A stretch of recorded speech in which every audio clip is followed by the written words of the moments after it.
Love जिहाद के बाद ट्रेन जिहाद, और ये बात हम नहीं कह रहे बल्कि सोशल मीडिया पर वायरल हो रहे वीडियो ये पूरी तरीके से संकेत दे रही हैं और लोग इसे ट्रेन जिहाद का नाम दे रहे हैं। नमस्कार, स्वागत है आप सभी का। आप देख रहे हैं एनएमएफ न्यूज, आपके साथ मैं हूं नम्रता चौधरी। स्क्रीन पर आप देख रहे हैं कि एक वीडियो है जिसमें कुछ छोटे छोटे बच्चे जिन्होंने सिर पर टोपी भी लगाई हुई है, एक साइड में आप बैठे हुए इन बच्चों को देखेंगे जो निश्चित तौर पर नजर आ रहा है कि मुस्लिम समुदाय से बिलोंग करते हैं, वो रेलवे ट्रैक के साथ छेड़छाड़ कर रहे हैं। ये वीडियो एग्जैक्टली कहां का है किसी को नहीं पता। कोई यूपी के होने का दावा कर रहा है, कोई बिहार के होने का दावा कर रहा है, लेकिन सोशल मीडिया के इस दौर में एग्जैक्टली ये वीडियो कहां से आया है नहीं पता, लेकिन इंसानियत शर्मसार हो रही है, ये तय है। पंकज प्रसून मेरे साथ जुड़े हुए हैं, मेरे वरिष्ठ सहयोगी। पंकज जी, लगातार ट्रेन हादसे हो रहे हैं और जब जब ये खबरें आती हैं तो विपक्ष एक ट्रेंड चलाता है जिसमें कभी देश के प्रधानमंत्री के लिए पनौती जैसे शब्द का इस्तेमाल होता है तो कभी अश्विनी वैष्णव से इस्तीफे की मांग होती है। लेकिन ये क्या है? ये जो वीडियो वायरल हो रहा है ये किस चीज का सबूत है? और इसी के साथ मैं एक और आपको बात बताती हूं। एक वीडियो और सोशल मीडिया पर वायरल हुआ था जिसमें एक शख्स रेलवे ट्रैक के पास खड़े होकर ट्रेन की जो विंडो खुली हुई हुआ करती थी उन पर पत्थरबाजी कर रहा था। हालांकि वो गिरफ्तार कर लिया गया है। ये सब क्या चल रहा है? नहीं जानती है नम्रता, शुरू में जब ट्रेन जिहाद या रेल जिहाद कहते थे ना तो मुझे भरोसा नहीं होता था। मुझे लगता था कि ये किसी राइट विंगर का, अतिवादी का कोई दिया हुआ टर्म होगा।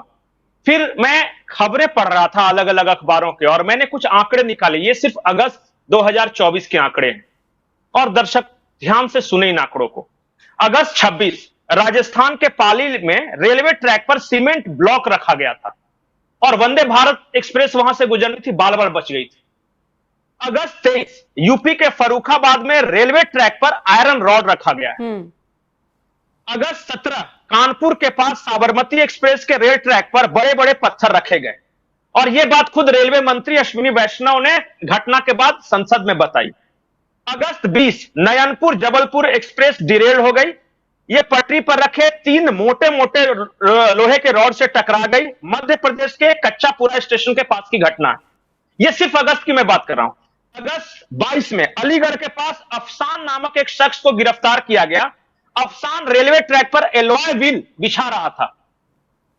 ये सब इसी तरह, अगर मैं एक आंकड़े जो कि अश्विनी वैष्णव ने संसद भवन के पटल पे खड़े होकर दिया है, वो आंकड़ों के जरिए बता रहे थे कि 2017 से 2022 तक रेलवे ट्रैक को डिरेल करने के 334 मामले दर्ज किए गए। 334, ये सरकारी आंकड़े हैं, मैं अपनी तरफ से नहीं कह रहा।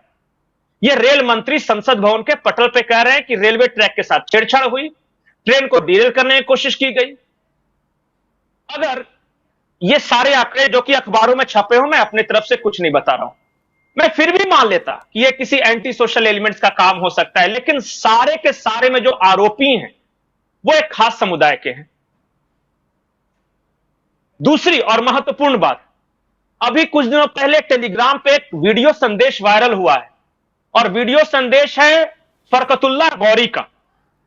फरकतुल्लाह गौरी को बहुत सारे लोग नहीं जानते, लेकिन बेंगलोर में रामेश्वरम कैफे में एक ब्लास्ट हुआ था, उसका मुख्य आरोपी है ये और इसका बेटा। ये दोनों अभी पाकिस्तान में जाकर छुपे हुए हैं। उस टेलीग्राम वीडियो संदेश में फरकतुल्लाह गौरी क्या कह रहा है अपने भारत में मौजूद स्लीपर सेल से कि तुम रेलवे ट्रैक को निशाना बनाओ, प्रेशर कुकर बम ले जाकर रेलवे के अंदर धमाके कर दो, पेट्रोलियम पाइपलाइन पर हमला करो और हिंदू नेताओं को निशाना बनाओ।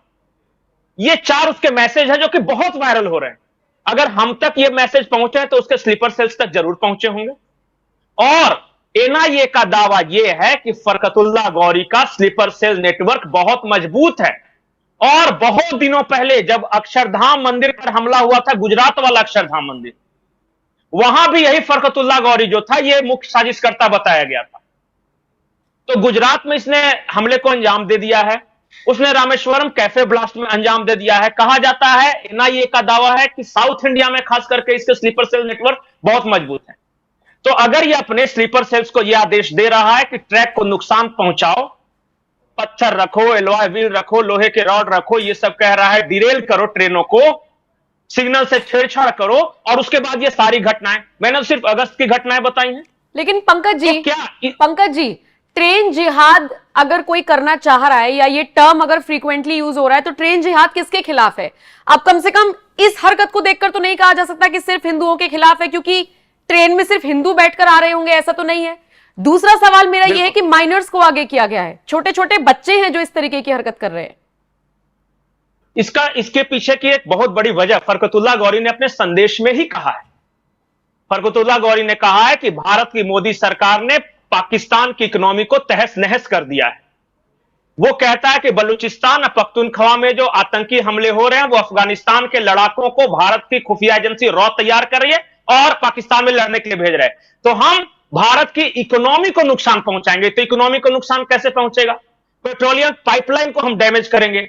भारत के इकोनॉमी की लाइफलाइन है ट्रेन, रेलवे है, तो रेलवे को हम किसी न किसी तरह नुकसान पहुंचाएंगे। लोगों के मन में एक खौफ पैदा हो ताकि वो रेल से कम यात्रा करें। वो गुड्स ट्रेन को नुकसान पहुंचाने की बात कर रहा है कि जो फ्रेट कॉरिडोर बना रहे हैं उसमें किस तरह का डैमेज करो। आपने एक बात तो हमेशा देखा है कि हमारे यहां चर्चा भी होती कि ट्रेन टकरा गई, इतने पैसेंजर मर गए, लेकिन मालगाड़ियों के साथ जो नुकसान होता है वो उतनी चर्चा नहीं होती। ये सारी घटनाएं बता रही है कि इसमें से 60 to 70% घटनाएं मालगाड़ी डिरेल करने की है। ये मैं आंकड़े के साथ बता रहा हूं, मैं कोई ऐसे हवा में नहीं बता रहा हूं। तो भारत की इकोनॉमी को भी हम डैमेज करेंगे, वहां खौफ का वातावरण पैदा करेंगे। इससे क्या हुआ कि वहां की इकोनॉमी सफर करती है फिर। और ये मैंने कुछ नहीं कहा है। अच्छा, एक बात और है कि बहुत सारे लोगों को एक आतंकवादी का नाम नहीं याद होगा, मंजर इमाम नाम था उसका, और उसका एक भाषण वायरल हुआ था जिसमें वो कह रहा था कि भारत से नॉर्थ ईस्ट को जोड़ने वाली जो ट्रेन लाइन है ना, रेलवे ट्रैक, उसमें हम इतना मलबा भर देंगे कि वो डिटैच हो जाएगा। चिकन नेक जो कि भारत को नॉर्थ ईस्ट से जोड़ता है, चिकन नेक को हम काट देंगे। ये 2018 में ही मंजर इमाम बोल के निकल गया है।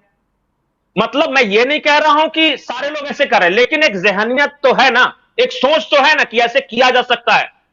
अगर मंजर इमाम खुलेआम भाषण दे रहा तो कई सारे लोग ऐसे होंगे जो भाषण न देते होंगे, ये कर भी रहे होंगे। मैं मान के चल रहा हूं कि 5% 7% लोग अगर इस तरह से मोटिवेट हो रहे हैं। आपने बहुत सही कहा कि ये छोटे बच्चे क्यों? दो वजह है। छोटा बच्चा जो होता है वो ज्यादा रिस्क टेकिंग होता है। भारत के कानून के अनुसार इसे कम सजा मिलती है। आतंकवादियों के लिए इसे ट्रेन करना ज्यादा आसान हो जाता है। एक मैच्योर जो सोच समझ करने वाला जो नागरिक है, मान लिया 30 वर्ष के बाद आप उतना ज्यादा इन्फ्लुएंस नहीं होंगे क्योंकि आप आगे पीछे सब कुछ सोचेंगे। ये जो लड़के हैं ना, इनको कुछ नहीं लगता है। इनको सिर्फ एक बात बता दो कि तुम ट्रेन जिहाद करोगे, अल्लाह खुश हो जाएगा और वहां 72 हुरे मिलेगी या भरपेट बिरयानी मिलेगी, तो आ जाएगा कोई कसाब की तरह मरने। ये होता है। ये सब जो बच्चे हैं, ये जो तस्वीर है, जो वीडियो आप दिखा रहे हैं, उत्तर प्रदेश के किसी जगह का बताया जा रहा है, मुझे नहीं पता कि कहां का है, लेकिन सोशल मीडिया में इसी तरह कह के वायरल हो रहा है कि बिहार या उत्तर प्रदेश का है, कहीं का हो, लेकिन ये भारत का अगर है तो बेहद खतरनाक है। और जो तमाम घटनाएं घट रही हैं, 334 कम आंकड़े नहीं होते जो अश्विनी वैष्णव ने बताया, 334। तो अगर ऐसा हो रहा है तो ये बहुत बेहद खौफनाक है। और मुझे लगता है कि जांच एजेंसियों को भी इस बारे में पता है और वो फूंक फूंक के कदम रख रहे हैं। देखिए क्या होता है। ठीक है, अब तो ये वीडियो आप देख रहे हैं, ये चर्चा आपने सुनी और पूरी खबर को आपने विस्तार से जाना। जरा बताइए कमेंट सेक्शन में आप इस खबर को लेकर और इस तरीके की घटनाओं को लेकर क्या राय रखते हैं। नमस्कार।